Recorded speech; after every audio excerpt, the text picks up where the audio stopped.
Dan untuk membahas konflik Israel-Palestina yang kembali memanas di tengah bergabungnya Israel dalam Board of Peace, kita diskusikan bersama pakar hubungan internasional sekaligus pendiri Synergy Policies, Dina Prapto Raharja. Selamat malam Bu Dina, apa kabar?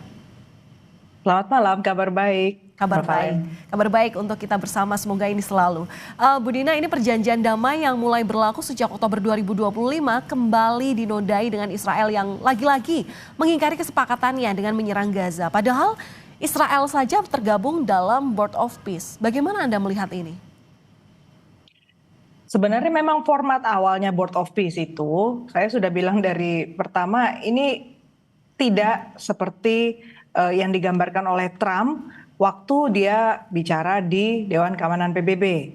Jadi itu satu.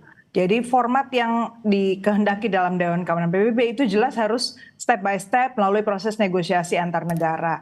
Sementara kalau Board of Peace-nya Trump ini dia mengedepankan caranya dia kan, caranya Amerika Serikat untuk menyelesaikan masalah dengan cara dia. Nah, Israel tahu akan ini semua. Makanya kalau kita perhatikan, Israel itu di dalam negerinya pun itu berusaha mencari cara sedemikian rupa untuk menghambat sebenarnya ada pihak-pihak mulai dari Turki yang dilarang masuk ke Israel, kemudian dia juga udah bilang bahwa jangan harap ada yang bisa melakukan kegiatan di Gaza tanpa izin Israel. Jadi kita bisa lihat bahwa hal-hal yang berkembang di dalam Israel sendiri itu sebenarnya pasti akan menghambat Board of Peace ini. Jadi kalau dalam hemat saya, itu sebabnya Indonesia tuh harus lebih hati-hati. Karena kredibilitas Indonesia sekarang notabene sudah turun gara-gara masuk di Board of Peace ini. Dan ada baiknya supaya harkat martabat bangsa kita kembali lagi bahwa kita memang tidak bisa disetir oleh agenda yang nggak jelas dari Amerika Serikat, yang tidak stabil juga dari mekanisme kerja Board of Peace ini. Lebih baik kita mengusulkan untuk keluar saja, mengingat momennya sudah tepat sekarang. Israel jelas-jelas tidak menghormati apa yang berlangsung di dalam Board of Peace. Oke, kalau kayak gitu berarti sanksinya untuk Israel apa sebagai anggota dalam Dewan Keamanan ini, Dewan Perdamaian maksud kami?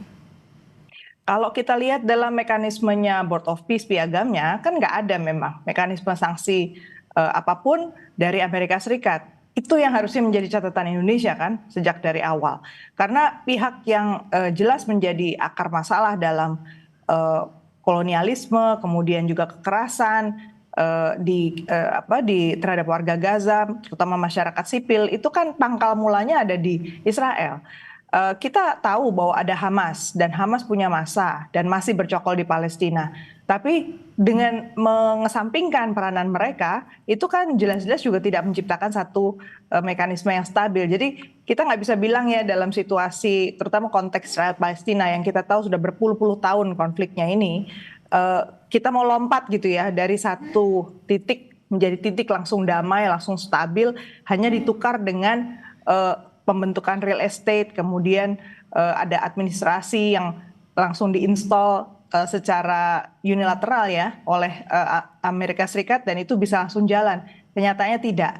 Dan betul tadi sanksi itu nggak ada dalam mekanisme Board of Peace. Oke, kejadian dilakukan Israel ke Palestina, kemudian tidak ada sanksi. Lantas sebenarnya peran Board of Peace ini dalam realnya apa sih sebenarnya? Tujuannya kita mungkin tahu ya dari konferensi pers yang sebelumnya dilakukan, tapi rasa-rasanya sekarang belum terlihat jelas begitu dampak dari pembentukan Dewan Perdamaian ini.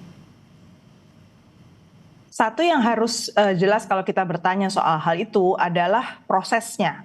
Mekanismenya untuk berangkat dari satu titik di mana ada satu negara yang wilayahnya diambil alih oleh negara lain dan ada kekerasan terhadap masyarakat sipil yang meluas, bahkan terus terjadi gempuran terhadap tempat-tempat di mana masyarakat sipil harusnya dilindungi. Mekanisme itu harusnya sudah diantisipasi oleh Board of Peace, oleh Presiden Donald Trump sebagai chief-nya di situ ya. Harusnya itu sudah diantisipasi. Kalau itu nggak ada dan dia langsung berandai-andai langsung bisa membuat satu dewan yang menjalankan tugasnya langsung diterima oleh Israel, kenyataannya tidak demikian, berarti ada yang missing kan dalam mekanisme itu. Oke. Nah, dengan dampak adanya serangan Israel ke Gaza ini, dalam dinamika politik dan keamanan regional, apa Bu Dina? Kalau di kawasan Timur Tengah, kita lihat Amerika Serikat juga tidak konsisten ya menjalankan apa yang dia sampaikan. Kalau dia memang mau perdamaian, stabilitas yang utuh gitu di Israel Palestina, berarti dia harusnya menciptakan suasana yang juga lebih damai di kawasan. Tapi beberapa hari yang lalu kita menyaksikan bahwa Amerika Serikat sudah kembali mengancam Iran, dan karena itu Iran kemudian setuju untuk duduk bersama dengan Amerika Serikat. Tapi Amerika Serikat tetap bilang kita akan mengirimkan pasukan, juga sudah mulai mengirimkan armada ya menuju ke arah Iran. Jadi kita tahu situasi di Timur Tengah itu tetap dijaga sedemikian panas, sedemikian genting, sehingga belum kelihatan ini ada rekonsiliasi, belum nampak ada proses yang inklusif, belum ada martabat dalam menyelesaikan konflik yang berkembang di Timur Tengah. Oke, Bu Dina, Indonesia ini bergabung dalam Dewan Perdamaian dan kita tahu juga ini masalah Israel ke Palestina yang tak kunjung selesai, bahkan ketika Israel pun sudah tergabung dalam Dewan Perdamaian ini. Apa peran Indonesia yang bisa berdampak nyata agar konflik ini benar-benar selesai, Israel mematuhi, Israel benar-benar melakukan gencatan senjatanya? Satu-satunya cara memang bahwa Israel harus mempertanggungjawabkan terlebih dahulu ya apa yang dilakukan selama ini terhadap Palestina. Tanah, kemudian warga. Karena dua hal itu adalah esensi dasar dari kedaulatan. Nonsense lah kita bicara two-state solution kalau tanah itu masih tidak bisa dikelola sendiri oleh Palestina, masyarakatnya pun masih hidup dalam ketakutan, bahkan menjadi sasaran senjata. Jangan lupa juga Indonesia juga harus menyoroti negara-negara Barat yang menolak untuk masuk ke Board of Peace. Kita tahu sejumlah negara Eropa, bahkan sekutu Amerika Serikat menolak kan. Tapi satu yang kita luput untuk sampaikan ke publik, yakni bahwa dana untuk kerjasama dengan Israel, untuk perdagangan dengan Israel, kerjasama ekonomi dengan Israel, sampai hari ini belum ada perubahan menyetop ya. Artinya walaupun mereka menolak Board of Peace, itu kerjasama dengan Israel tetap digunakan oleh Israel untuk membombardir orang-orang di Gaza, orang-orang Palestina. Jadi Indonesia tuh harusnya lebih jeli memang. Menurut saya jauh lebih bermartabat kita itu berada di luar dari Board of Peace. Karena situasi di Timur Tengah itu, kalau kita terlalu dekat dan tidak berhati-hati, apalagi dengan Donald Trump yang moodnya itu berubah-ubah ya, mood swing, maka risikonya itu sebenarnya ke kita sendiri sebagai satu bangsa, politik luar negeri kita dianggap tidak berhati-hati.